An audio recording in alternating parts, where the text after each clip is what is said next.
farqaatay in ka badan 10 maalmood oo uu hogaaminayay Faysal Maxamed Xasan Falaalug iyo qaar ka mid ah saraakiisha jamhadda SSC oo ay ku joogeen magaalada Buuhoodle ayaa soo gabagaboobay isagoo safarka ujeedkiisu ahaa sidii loo wada midayn lahaa garabka kale ee jamhadda ee fadhigeedu uu yahay magaalada Buuhoodle xarunta gobolka Cayn isla markaana uu hogaamiyo Cabdirashiid Xuseen Cali inta kadib labada gudoomiye oo qaatay shir mutaqaatay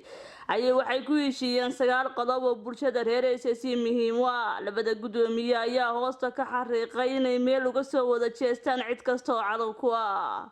gudoomiye Faysal Maxamed Xasan Falaalug ayaa ku soo laabtay aaga fariisimka u ah ciidamada jamhadda SSC isagoo ka qaatay salaan sharaf inta kadib gudoomiyaha ayaa la hadlay ciidanka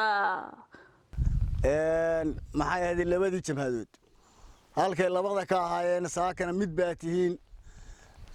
waa la midoobay cadawga in loo midoobay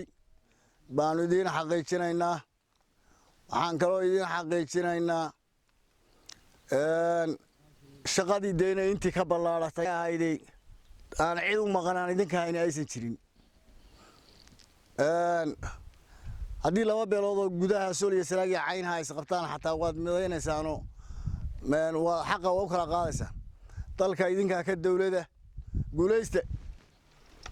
guulaysta Allahu akbar